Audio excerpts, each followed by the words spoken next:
মুন্সিগঞ্জের শ্রীনগরে আটক এজাহারভুক্ত আসামি যুবদল নেতা তরিকুলকে থানা থেকে ছিনিয়ে নিয়েছে বিএনপির নেতাকর্মীরা। শুক্রবার 10 জানুয়ারি রাত 10টার দিকে শ্রীনগর থানায় হট্টগোল করে ছিনিয়ে নেয় অর্ধ শতাধিক নেতাকর্মীরা। মুন্সিগঞ্জ পুলিশ সুপার শামসুল আলম সরকার বিষয়টি নিশ্চিত করেছেন। তরিকুল উপজেলা যুবদলের আহ্বায়ক কমিটির সদস্য বলে জানা গেছে।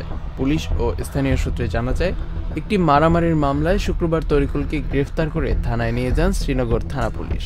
রাতে অর্ধ শতাধিক যুবদল ও বিএনপি নেতাকর্মীরা থানায় উপস্থিত হয়ে তাকে ছেড়ে দেওয়ার জন্য পুলিশকে চাপ দেয়। এ সময় অসম্মতি জানালে এক পর্যায়ে হট্টগোল করে পুলিশের কাছ থেকে তাকে ছিনিয়ে নেওয়া হয়।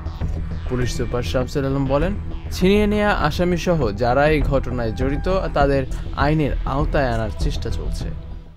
জুবাইর জারির, হ্যাভেন টুইটার।